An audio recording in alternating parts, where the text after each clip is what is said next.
The flames licked at the navy blue fabric as Karen Hutchins smiled with satisfaction, her phone camera capturing every second of destruction.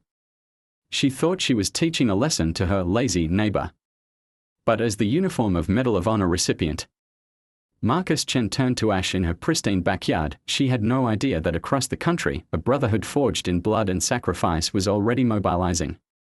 What started as petty neighborhood revenge was about to become a reckoning that would shake her perfect suburban world to its core and reveal secrets that would destroy everything she thought. The morning sun cast long shadows across Willow Creek's manicured lawns as Karen Hutchins adjusted her designer sunglasses and stepped onto her spotless driveway. At 43, she had cultivated the perfect image, yoga-toned body, platinum blonde hair that cost more than most people's monthly rent, and a house that belonged in better homes and gardens. She was the neighborhood's unofficial HOA enforcer, self-appointed guardian of property values, and, in her own mind, the reason Willow Creek remained the most desirable address in the county. Her perfectly glossed lips curled into a frown as her gaze landed on the house next door. Marcus Chen's modest two-story home stood like a stubborn weed among the neighborhood's showcase properties. The lawn, while not unkempt, lacked the geometric precision of her own. The paint, though not peeling, had faded to a tired beige that made her design eye twitch. But what truly grated on her was the man himself.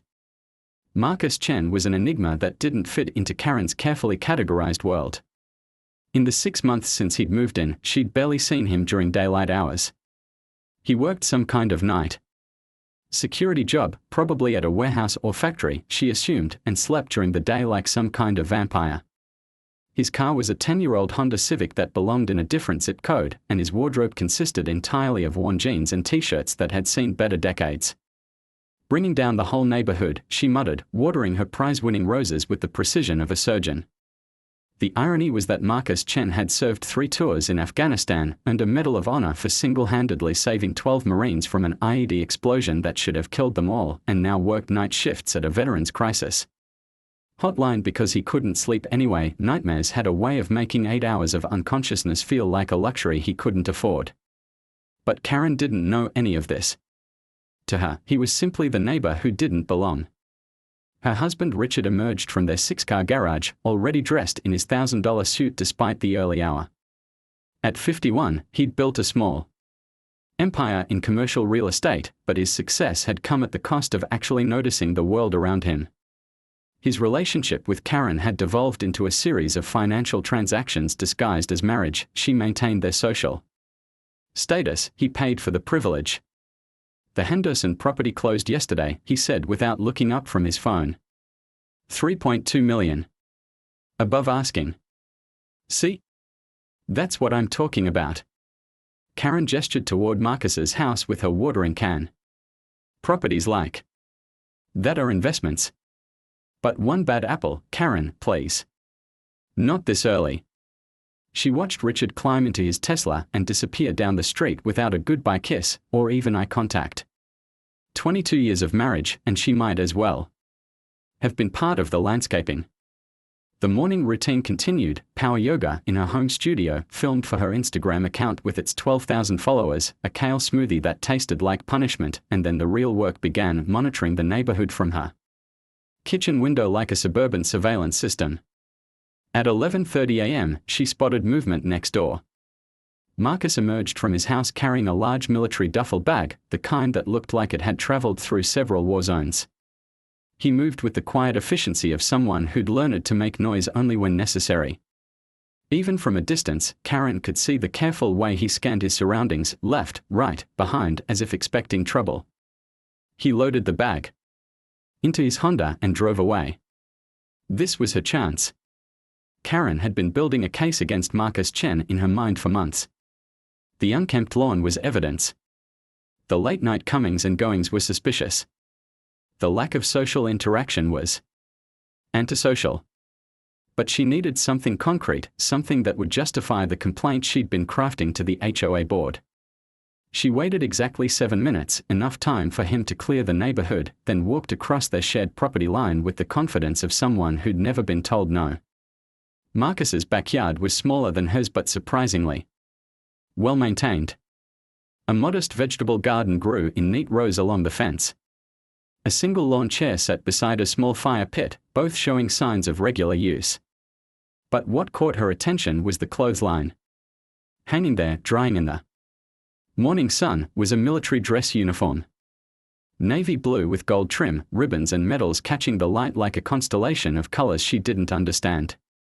The fabric looked expensive, official, important. But to Karen, it was just evidence of everything wrong with her neighbor, even. His laundry was unconventional, hanging outside like some kind of peasant instead of using a proper dryer.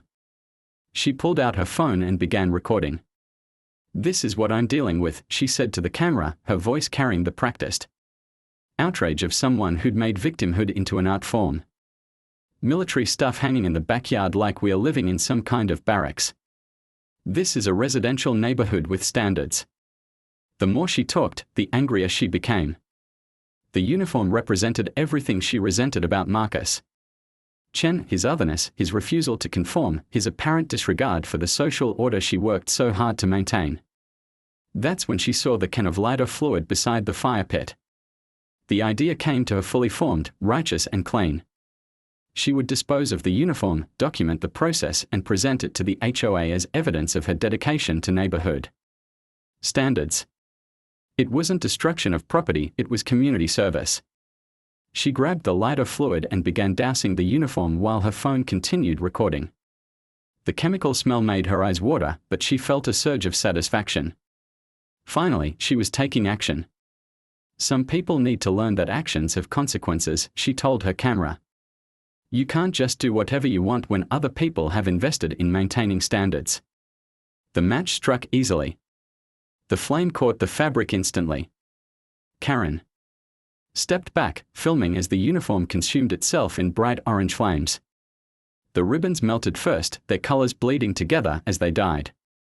The brass buttons held their shape longer, like tiny golden coins in a furnace, before finally surrendering to the heat. She was so focused on her documentation that she almost missed the sound of the car door slamming. Marcus Chen stood at the gate to his backyard, key still in his hand, watching his dress uniform burn. His face showed no emotion, not anger, not surprise, just the kind of stillness that came from seeing too much to be shocked by anything anymore. But Karen saw something else in his eyes, something that made her stomach drop even as her pride kept her chin high. She saw recognition. Not just of what she'd done, but of who she was. "What the hell are you doing?" Marcus's voice was quiet, but it carried the weight of mountains. "Cleaning up the neighborhood," Karen replied, her phone still recording. "Some of us care about property values." Marcus walked slowly toward the fire pit where the last remnants of his uniform curled into ash. He didn't look at Karen. He didn't raise his voice. He simply knelt beside the fire and watched 22 years of service die in his own backyard. "That uniform," he said, so quietly she had to strain to hear him, "was for my brother's funeral tomorrow." The words hit Karen like a physical blow. She opened her mouth to respond, but no sound came out. Marcus finally looked at her, and in his eyes she saw something that made her perfect world tilt off its axis. It wasn't anger. It wasn't hatred. It was disappointment so profound it felt like being judged by God himself. His name was Sergeant Michael Chen. He died 3 days ago in a training accident at Camp Pendleton. Marcus's voice never wavered. "That was the only dress uniform I had left." Karen's phone slipped from her nerveless fingers, hitting the ground with a crack that spiderwebbed across the screen. But the recording had already uploaded automatically to her cloud storage, timestamped and preserved forever. Marcus stood and walked toward his house without another word. But just before he reached the door, he turned back. "I hope your followers enjoy the show," he said. "Because they are about to get one hell of a story." He disappeared inside, leaving Karen alone with the dying fire and the sudden, terrible understanding that she had just made the biggest mistake of her life. What she didn't know was that Marcus Chen's phone had been buzzing with notifications from the moment she'd lit the match. His location was being tracked by an app called Battle Buddy, a network of veterans who looked out for each other across the country. The app had alerted his contacts when it detected unusual activity at his address. 27 former service members. from 3 different branches of the military had just watched Karen Hutchins burn a Navy dress uniform in real time through Marcus's security camera feed. And they were not happy. The F. Karen didn't sleep that night. Every shadow outside her window could be a veteran. Every car that slowed down in front of her house could be reconnaissance. Every creak of the house settling could be someone preparing to teach her a lesson about consequences. At 3 a.m., she found herself standing in her kitchen, staring at the business card Chief Wilson had left tucked in her door frame. It was plain white with just a phone number and 7 words, "When you're ready to do what's right." Richard had retreated to his study after dinner, emerging only to inform her that he'd be staying at his downtown office for the foreseeable future. For business reasons, he'd said, though they both knew better. She was alone. By dawn, Karen had crafted what she thought was the perfect response. She'd film an apology video, post it to all her social media accounts, and this nightmare would end. She'd explained that it was a misunderstanding, that she didn't know about the funeral, that she was sorry for any offense caused. She set up her phone in the living room, checked her makeup 3 times, and pressed record. "Hi everyone, it's Karen. I want to address what happened yesterday with my neighbor's uniform. I realize now that it belonged to a veteran, and I want to say that I support our troops and would never intentionally disrespect." Her phone buzzed with an incoming call. The number was blocked, but something compelled her to answer. "Mrs. Hutchins." The voice was female, professional, unfamiliar. "Yes? This is Staff Sergeant Maria Santos, U.S. Army. I'm calling because I think you're about to make another mistake." Karen's mouth went dry. "How did you get this number?" With respect, that's not important. What's important is that you don't post that apology video you just recorded." The phone slipped in Karen's sweaty palm. "How could you possibly know? Because we've been watching. Because this is what we do. Because when you declare war on one veteran, you declare war on all of us, and we are very good at intelligence gathering." Karen sank onto her couch, the weight of her situation finally hitting her. These weren't just angry people on the internet. They were organized, trained, and apparently had resources she couldn't even comprehend. "What do you want from me? Right now? I want you to listen. That apology you're planning, it's garbage. It's the kind of non-apology that politicians give when they get caught. I'm sorry if anyone was offended. I didn't mean to disrespect. I support the troops. It's all meaningless." Santos's voice was calm but implacable. "You didn't accidentally disrespect a veteran, Mrs. Hutchins. You deliberately destroyed his property while filming yourself for social media clout. You laughed about it. You called it cleaning up the neighborhood. I didn't know it was for a funeral. Would it have mattered? If it was just his everyday uniform, would that have made burning it acceptable?" The question hung in the air like smoke from the fire Karen had started. "Here's what's going to happen," Santos continued. "You're going to learn what real accountability looks like. Not the fake kind you used to, where daddy's money or a good lawyer makes problems disappear. The kind where you face the consequences of your actions and actually change. Are you threatening me? I'm offering you an opportunity. You can do this the easy way or the hard way. But either way, you're going to understand what you've done." The line went dead. Across the country, Maria Santos sat in her apartment, coordinating what had become the largest veteran network operation since the formation of Battle Buddy itself. Her laptop showed a dozen different chat windows, each representing a different aspect of the response to Karen Hutchins. The original anger had evolved into something more sophisticated. Veterans weren't just mad, they were organized. In Texas, Tank Morrison had mobilized his construction company and 3 others to prepare for what he called Operation Honor Guard. They weren't planning violence. They were planning something worse for someone like Karen: public accountability. In California, Navy Chief David Kim was coordinating with active duty personnel to ensure that whatever response happened, it stayed within legal boundaries. The last thing the veteran community needed was to give ammunition to people who already viewed them as unstable. In Colorado Springs, a retired Air Force colonel named Patricia Hayes was liaising with local law enforcement to ensure they understood what was really happening.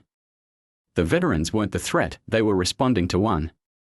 And in Virginia, at a secure location he couldn't officially acknowledge, Colonel Bradley was briefing people who made decisions about Homeland Security funding and veteran affairs policy.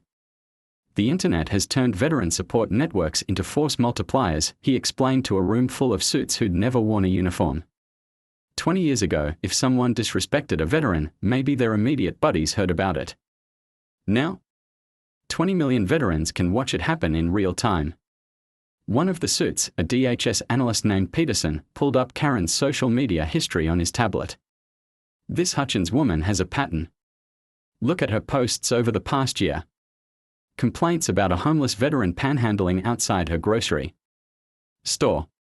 A rant about PTSD being an excuse for bad behavior. She called a disabled veteran's service dog disgusting when it relieved itself near her car. Bradley studied the timeline. Karen hadn't just made one mistake, she'd made a career out of belittling veterans while hiding behind privilege and ignorance. Sir, Peterson continued, we are seeing organization at a level that's unprecedented for civilian-targeted operations. These veterans are using military planning principles. Reconnaissance, intelligence gathering, coordinated response. It's frankly impressive. And dangerous. Bradley considered the question carefully. Not in the way you're thinking. These aren't militia members or extremists. These are decorated veterans who've served their country with honor. But they are also trained killers who've spent years learning how to accomplish missions under impossible circumstances. So what's the threat level? To Karen Hutchins? Catastrophic. To national security? Minimal, unless we handle this wrong and turn them into actual enemies. Back in Willow Creek, Karen was learning that wealth and privilege provided no defense against military-grade psychological warfare. Her internet service had mysteriously slowed to dial-up speeds. Her credit cards were being declined at local businesses, not because they were maxed out, but because some kind of alert had been placed on her accounts. Her personal information was being shared on veteran forums with surgical precision, not enough to constitute illegal doxing, but enough to make her life profoundly uncomfortable. Most unsettling of all, she was being watched. Not obviously. Not threateningly, but constantly. A different car parked across the street every few hours. A jogger who passed her house exactly every 47 minutes. A utility worker who seemed to be checking the same power line for 3 days straight. They wanted her to know they were there. Her yoga studio had revoked her membership. Her country club was reviewing her status. 3 different contractors had called to cancel scheduled work on her house, citing scheduling conflicts that somehow didn't affect any of her neighbors. The veteran network wasn't destroying her life, they were dismantling it with surgical precision. By noon, Karen was desperate enough to do something she'd never done in her adult life, admit she needed help. She called the number on Chief Wilson's card. Mrs. Hutchins. Wilson's voice showed no surprise. He'd been expecting her call. I want this to stop. I'm sure you do. What do you want from me? Money. I'll donate to veteran charities. Whatever it takes. Wilson's laugh was without humor. You're still thinking like a rich person. You think you can write a check and make this go away. But disrespect isn't something you can purchase forgiveness for. Then what? You're going to learn. About service. About sacrifice. About what it means to earn something instead of buying it. Wilson paused and Karen could hear voices in the background, other veterans, planning, coordinating.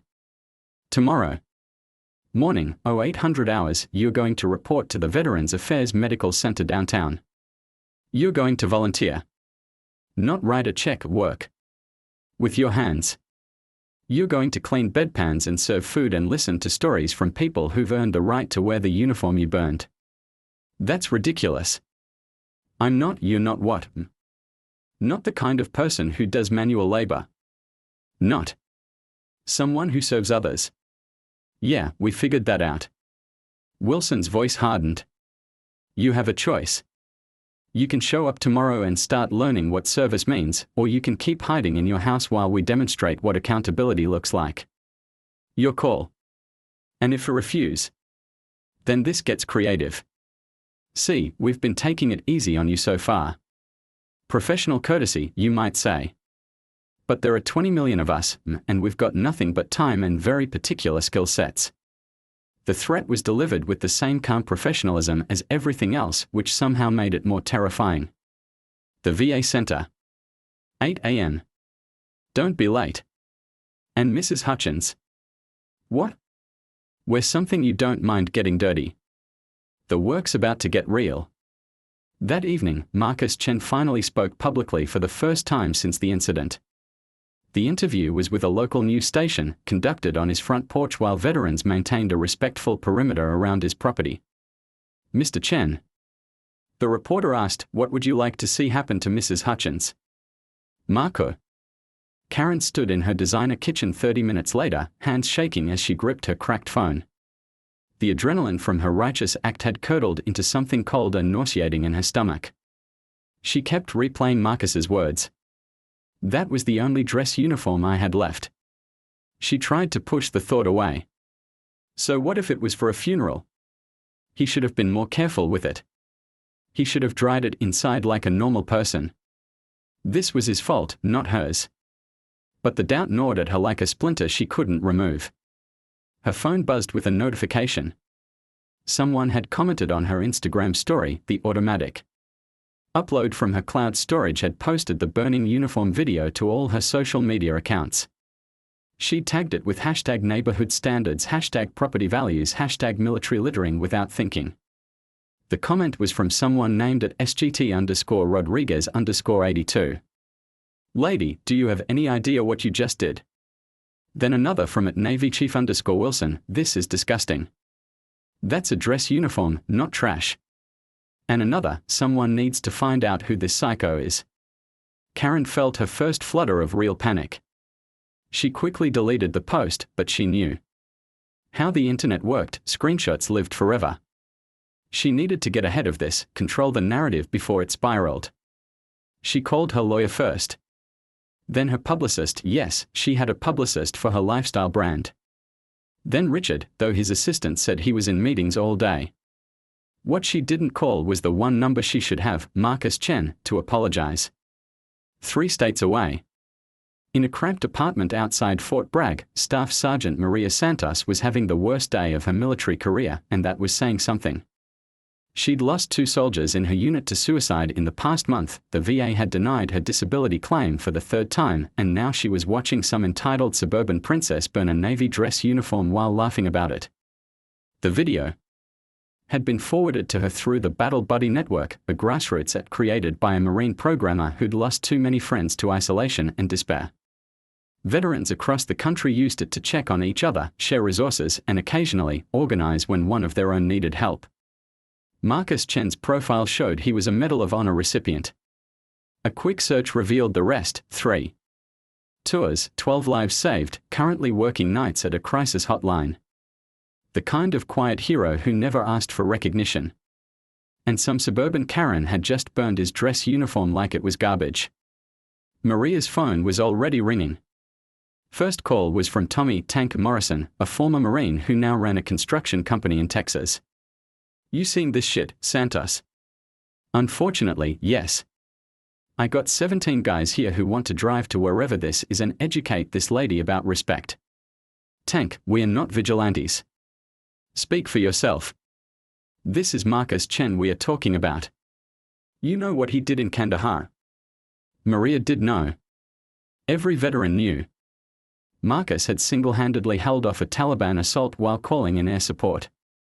Then carried 3 wounded Marines through enemy fire to safety. He'd gone back for more even after taking shrapnel to his leg and shoulder. The Medal of Honor citation was 2 pages long and barely scratched the surface. Where does this bitch live? Tank's voice carried the edge of someone who'd spent too many years being shot at by people who didn't respect American service members. Tank, listen to me. No, you listen. I got a nephew who died at 19 in Syria. Came home in a box draped with a flag his mama still sleeps with. And this pampered princess thinks burning uniforms is funny. Nah. This stops now. The line went dead. Maria's phone immediately rang again. This time it was Chief Petty Officer David Kim calling from San Diego. Santos, you need to see what's happening on social media. This Karen woman, her real name is Karen Hutchins, lives in Willow Creek, some rich suburb outside Denver. And the veteran community is losing their minds. Maria opened her laptop and searched Karen's name. The results made her stomach drop. Karen Hutchins had tried to delete the video, but dozens of veterans had already downloaded and reshared it. Worse, they'd done what veterans do best: reconnaissance. Within an hour, they'd identified her address, her husband's business, her children's schools, even her favorite yoga studio. The comments section looked like a war zone. This bitch needs to learn what sacrifice means. Someone should burn her house down, see how she likes it. Karen Hutchins, 1247, Maple Grove Drive, Willow Creek, Colorado. In case anyone wants to send flowers. I'm driving there now. Who's with me? Maria felt the familiar weight of responsibility settle on her shoulders. She was seeing the same thing that had happened in war zones: righteous anger turning into something darker, more dangerous. Veterans were used to taking direct action when they saw injustice. That impulse had saved lives overseas. But here, in suburban America, it could destroy lives instead. Her phone rang again. This time the caller ID made her sit up straight. Colonel James Bradley, her former commanding officer, now retired and working for the Pentagon. Maria, we have a situation. Sir, I know. I'm monitoring it. No, you don't know. The FBI's counterterrorism unit just flagged this as a potential domestic extremist event. They are tracking social media chatter about veterans organizing against a civilian target. If even one person shows up at this woman's house with violent intent, it becomes a federal investigation into veteran extremist networks. Maria felt the ground shift beneath her feet. Sir, these aren't extremists. They are just angry. Angry veterans with military training threatening a civilian. How do you think that plays on the evening news? How do you think that affects funding for veteran programs? How do you think that impacts public support for our community? Bradley was right, and Maria knew it. The veteran community had fought for decades to overcome stereotypes about PTSD-driven violence. One incident could set them back years. What do you need me to do, sir? You're still connected to the underground networks. You know how to reach these people. I need you to get ahead of this before someone does something that destroys everything we've built.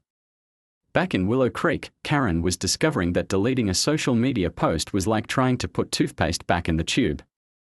Her phone hadn't stopped ringing. Reporters, bloggers, random numbers that went straight to voicemail with increasingly hostile messages. She'd called the police, but Detective Ray Palmer had been less than sympathetic. From what I can see, you were trespassing on your neighbor's property and destroyed his personal belongings. You want to file a complaint against yourself. This is harassment. Karen had shrieked. They are threatening me online. Have any of these people shown up at your house? No, but then there's no crime. I suggest you try apologizing to your neighbor and maybe staying off social media for a while. Palmer had dealt with entitled suburban complaints for 15 years. But he'd also served 2 tours in Iraq before becoming a cop. He knew exactly what Karen had destroyed, and he had zero sympathy for her situation. By afternoon, Karen's perfect world was cracking at the seams. 3 of her biggest Instagram sponsors had dropped her. The Homeowners Association had received 17 formal complaints about her behavior. Her yoga instructor had called to suggest she find a new studio. Even her housekeeper had quit via text message. But the worst part was the silence from next door. Marcus Chen's house sat quiet and still, like a monument to her shame. Richard finally came home at 6 p.m., his usual dismissive expression replaced by something harder. Do you have any idea what you've done? He didn't even take off his jacket before confronting her. It was just a stupid uniform. Why is everyone acting like I burned down a church? Because you might as well have. Richard pulled out his phone and showed her a news article. Military honor destroyed, suburban mom burns Navy hero's dress uniform. The story had already been picked up by 3 major networks. That uniform Belonged to Marcus Chen. Do you know who Marcus Chen is, Karen? She shook her head, afraid to speak. Medal of Honor recipient. Saved 12 Marines in Afghanistan. The man is a genuine American hero, and you burned his dress uniform while filming yourself like some kind of sociopath. Richard's voice was getting louder, something that rarely happened. I just spent the day fielding calls from investors asking if my wife is the woman who hates veterans. My biggest client, Jim Morrison, his son died in Afghanistan. He wants to know how I can be married to someone who destroys military uniforms for fun.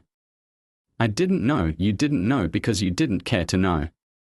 You've spent 6 months complaining about our neighbor without once bothering to find out who he is. Richard walked to the window overlooking Marcus's house. That man could probably buy and sell us both. You know what he does for work? He runs a non-profit that prevents veteran suicides. Those weird hours you complain about. He's been saving lives while you've been worried about property values. Karen felt something break inside her chest.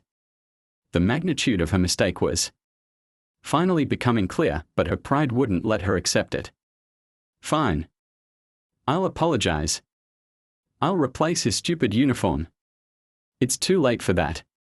Richard's voice was flat, defeated. The internet doesn't forget, Karen. And apparently, neither do veterans. As if summoned by his words, they heard the rumble of motorcycles in the distance. The sound grew louder, closer, until it became a thunderous roar that seemed to shake the house. Karen Hutchins had never been inside a VA medical center.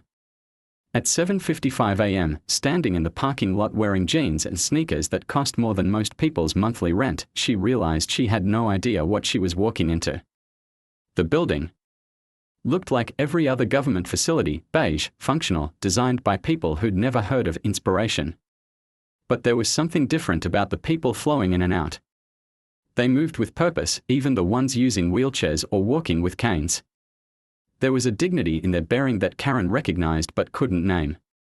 Chief Wilson was waiting by the entrance, wearing civilian clothes but somehow looking more military than when he'd been in his vest and patches. Mrs. Hutchins. Right on time. I'm here, she said, as if that fulfilled some kind of contract. Yes, you are. Now let's see if you can stay. Wilson led her through security and into the main corridor. The walls were lined with photographs, veterans from every conflict since World War II, their eyes following Karen as she passed. Some smiled. Some looked grim. All of them looked like they'd seen things she couldn't imagine. First up is the spinal cord injury ward, Wilson said conversationally. You'll be helping with physical therapy sessions. Mostly holding equipment, fetching water, that kind of thing. They stopped at a nurse's station where a woman in scrubs looked up with the kind of tired smile that came from years of dealing with broken bodies and bureaucratic indifference. Maria, this is Karen Hutchins. She's here to volunteer. Nurse. Maria Rodriguez studied Karen with the sharp eyes of someone who'd learned to assess people quickly. What she saw was a woman who'd clearly never done manual labor, wearing clothes that cost more than most of the patient's monthly disability checks. Have you worked with disabled veterans before? Rodriguez asked. No, but I'm sure I can figure it out. Rodriguez and Wilson exchanged a look that somehow communicated volumes. Room 314, Rodriguez said. Ask for Sergeant Thompson. Tell him Chief Wilson sent you. The walk down the corridor felt endless. Karen passed rooms full of men and women. In hospital gowns, some missing limbs, others connected to machines that beeped and hummed with mechanical persistence. The smell was industrial disinfectant trying to mask something deeper, medication, illness, the lingering scent of lives interrupted by violence. Room 314 contained 3 beds. In the first was a young man who couldn't have been older than 25, his legs ending at mid-thigh. In the second was a woman about Karen's age, one arm gone at the shoulder. In the third was Sergeant Thompson, a black man in his 40s whose spine had been shattered by an IED in Fallujah 12 years ago. You must be the uniform burner, Thompson said without looking up from his physical therapy session. He was using his arms to lift his paralyzed body from bed to wheelchair, muscles straining with effort that would have been impossible for most people. Karen felt heat rise in her cheeks. I'm here to volunteer. Yeah, I heard. You here because you want to be, or because Chief Wilson scared you into it? The honesty of the question caught her off guard. The second one. Thompson laughed, not mockingly, but with genuine amusement. At least you're honest. That's more than most people manage. He successfully transferred to his wheelchair and looked at her directly for the first time. You know what I was doing when that uniform got burned? Karen shook her head. I was on a video call with a Marine in San Diego who was planning to eat his service pistol for dinner. 22-year-old kid, lost both legs to a landmine, couldn't figure out how to live without being able to run. You know what I told him? Thompson began wheeling toward the physical therapy area, forcing Karen to follow. I told him that service doesn't end when you take off the uniform.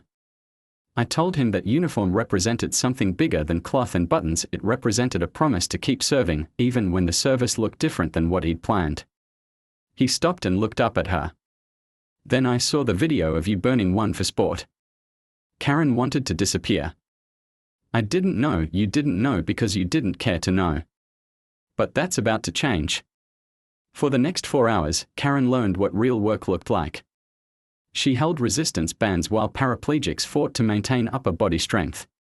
She fetched water for people whose medication made them constantly thirsty. She helped position wheelchairs and adjust bed angles and clean up spills that came from bodies that no longer worked the way they were supposed to.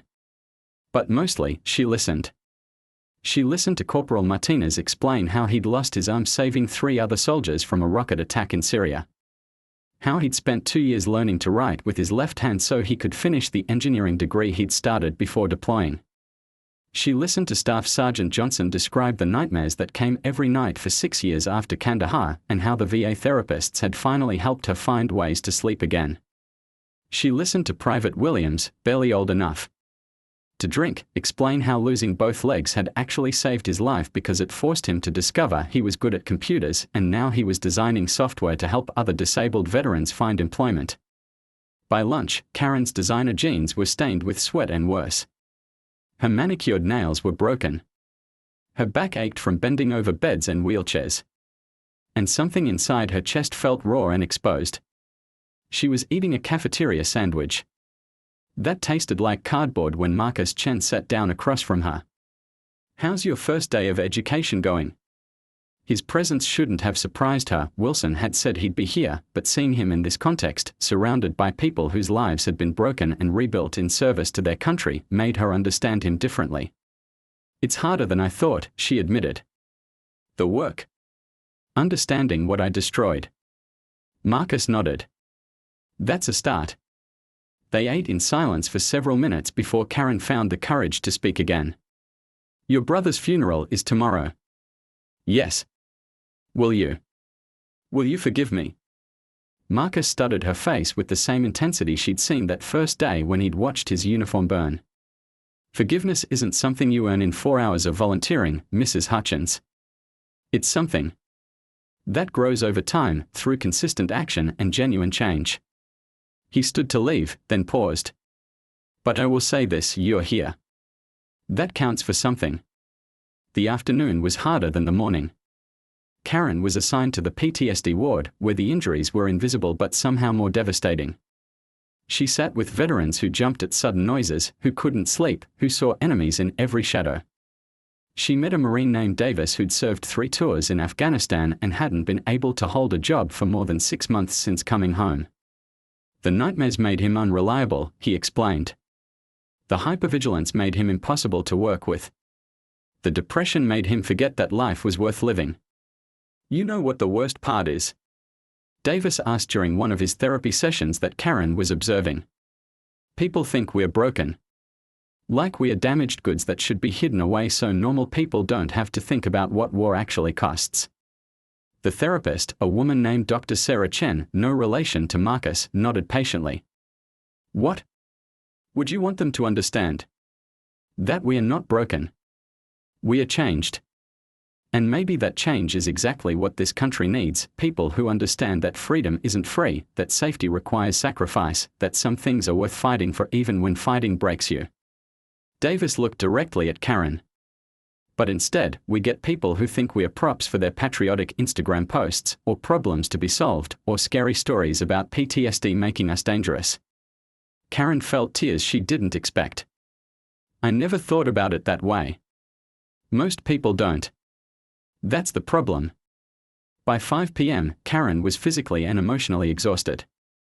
Wilson found her sitting in the hallway outside the PTSD ward, still processing what she'd experienced. Ready to go home to your comfortable house and your comfortable life? I don't think anything feels comfortable anymore. Wilson studied her carefully. Good. Comfort is the enemy of growth. He sat beside her on the plastic chairs that were designed for function rather than comfort. You want to know something, Mrs. Hutchins? Most people who volunteer here don't make it past the first day. They come in thinking they are going to feel good about themselves for helping the poor disabled veterans, and they leave when they realize these people don't need pity, they need respect. What do I need to do to earn that respect? You don't earn it. You demonstrate it. Every day. Through your actions, not your words. Wilson stood and handed her a schedule. You're expected back here tomorrow at 8 a.m. And every day after that until Chief Wilson and Sergeant Thompson and Marcus Chen and every veteran in this facility believes you understand what service means. Karen looked at the schedule. It showed assignments for the next 3 months. 3 months. Minimum. You want to understand what you burned. That uniform represented 22 years of service. We are starting with 3 months and seeing if you can handle that much commitment. That evening, Karen sat in her empty house. Richard was still staying downtown, and she couldn't blame him, staring at her reflection in the bathroom mirror. Her perfect makeup was gone. Her designer clothes were ruined. Her manicured nails were broken and dirty. But for the first time in years, she looked real. Her phone buzzed with a notification. Sumio.